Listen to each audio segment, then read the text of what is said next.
Assalamualaikum warahmatullahi wabarakatuh. Halo anak-anak, selamat pagi. Bagaimana kabarnya hari ini? Alhamdulillah, sehat semua. Hari ini tidak ada yang tidak masuk, semua masuk. Sebelum kita belajar pada hari ini, marilah kita berdoa bersama. Berdoa dimulai. Baik, hari ini di mata pelajaran ilmu pengetahuan alam kelas 5, tema 8, subtema 1, Ibu akan menjelaskan mengenai siklus air. Kalian perhatikan ya. Hari ini Ibu Yasinta membuatkan video pembelajaran yang menarik untuk anak-anak agar anak-anak tidak bosan dalam belajar dan lebih mudah dalam memahami materi siklus air pada hari ini.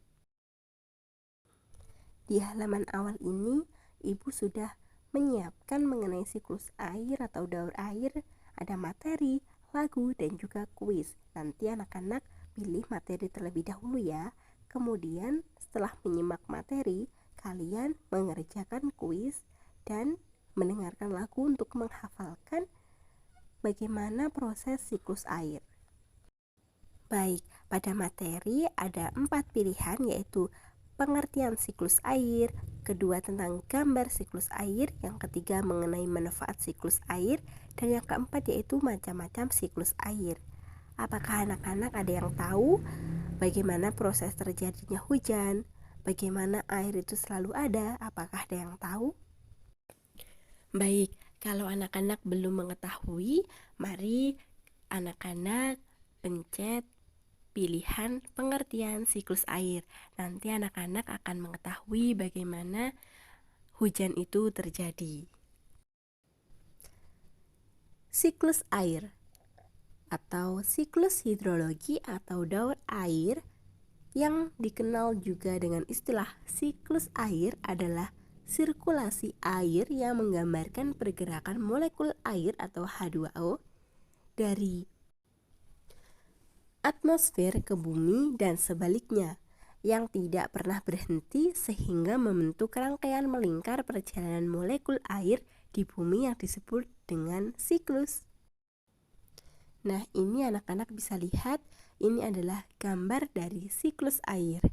Di situ ada sinar matahari, ada awan, ada hujan atau salju, ada air tanah, garam, air laut, sungai, tumbuhan. Nah, untuk lebih memahami, nanti anak-anak mendengarkan lagu dari Ibu ya. Berikut 3 proses utama siklus air atau siklus hidrologi yang perlu anak-anak ketahui. Yang pertama yaitu evaporasi atau transpirasi. Istilah evaporasi digunakan untuk menunjukkan proses penguapan air yang berasal dari laut, sungai, danau, atau badan air lainnya. Sedangkan transpirasi merupakan pelepasan molekul air sebagai hasil metabolisme dari tumbuh-tumbuhan. Pada prinsipnya, keduanya sama dengan karena merupakan proses perubahan zat cair menjadi gas yang akan berkumpul di atmosfer. Yang kedua yaitu kondensasi. Kondensasi adalah proses perubahan air dari gas menjadi cair, atau kita kenal dengan istilah pengembunan, yang merupakan kebalikan dari evaporasi atau penguapan tadi. Pada siklus hidrologi, kondensasi terjadi di atmosfer akibat perubahan suhu dan tekanan. Akibat adanya kondensasi, air akan berkumpul membentuk awan hitam yang siap turun sebagai hujan ketika mencapai titik jenuh. Nah, inilah yang bisa menyebabkan atau terjadinya hujan. Yang ketiga yaitu presipitasi. Presipitasi merupakan produk dari kondensasi. Presipitasi dapat terjadi karena adanya pendinginan dan penambahan uap air, sehingga air yang membentuk awan mencapai titik jenuh. Semakin banyak uap air yang terbentuk di atmosfer, maka tetesan air yang ada di awan akan semakin banyak dan semakin berat. Ketika awan tidak mampu menampung banyaknya air yang terbentuk, maka air tersebut akan dikeluarkan dalam bentuk hujan, sehingga terjadilah hujan. Macam-macam siklus air ada 3. Yang pertama yaitu siklus air pendek, yang kedua siklus air sedang, dan yang ketiga yaitu siklus air panjang. Yang pertama yaitu siklus air pendek. Siklus air pendek diawali dari evaporasi air laut ke atmosfer. Pada ketinggian tertentu, uap air akan mengalami kondensasi yang akan membentuk awan. Awan yang tak mampu menahan beban air akan mengalami presipitasi dan terjadi hujan sehingga air jatuh kembali ke laut. Yang kedua yaitu siklus air sedang. Siklus air sedang seperti yang terjadi pada siklus air pendek. Siklus sedang terjadi ketika air laut menguap. Yang membedakan adalah uap air akan terbawa oleh angin menuju daratan. Di ketinggian tertentu, uap air mengalami proses kondensasi sehingga menjadi awan.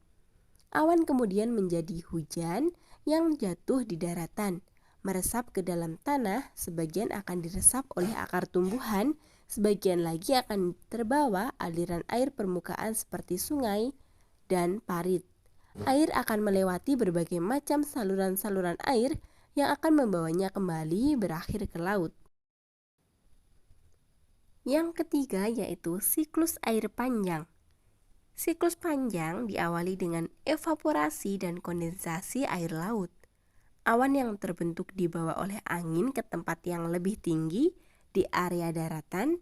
Nah, awan yang terbentuk tadi bergabung dengan uap air yang berasal dari evaporasi danau dan sungai, serta transpirasi tumbuhan. Karena dipengaruhi ketinggian tempat, uap air mengenai lapisan udara dingin dan berubah menjadi salju sehingga terjadilah hujan salju saat musim dingin dan juga membentuk bongkahan es di pegunungan tinggi. Bongkahan es di pegunungan akan meluncur ke tempat lebih rendah akibat gaya gravitasi.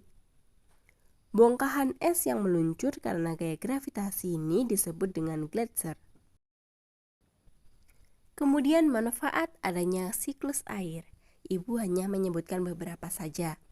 Yang pertama yaitu bermanfaat memelihara kehidupan di bumi serta segala ekosistem yang ada di dalamnya. Yang kedua yaitu dapat memurnikan kembali air yang ada di bumi sehingga air tanah terisi ulang dalam keadaan bersih. Kemudian yang ketiga yaitu dapat membantu pembentukan kembali fitur geologi bumi melalui proses erosi serta sedimentasi.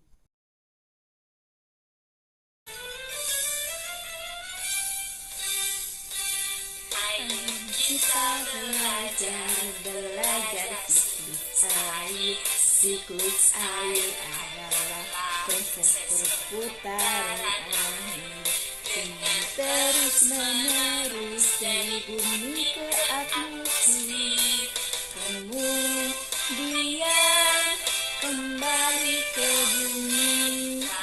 Sungai menguap, itu evaporasi, lalu membentuk awan, itulah kondensasi.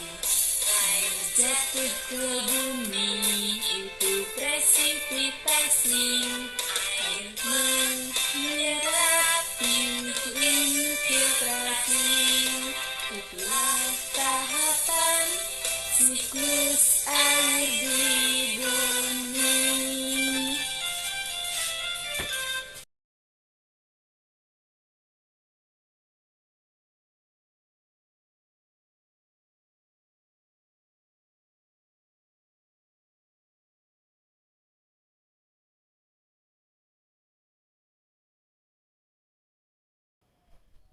Baik, cukup sekian pembelajaran pada hari ini. Tetap semangat dan terus belajar. Wassalamualaikum warahmatullahi wabarakatuh. Terima kasih, Ibu Yasinta pamit.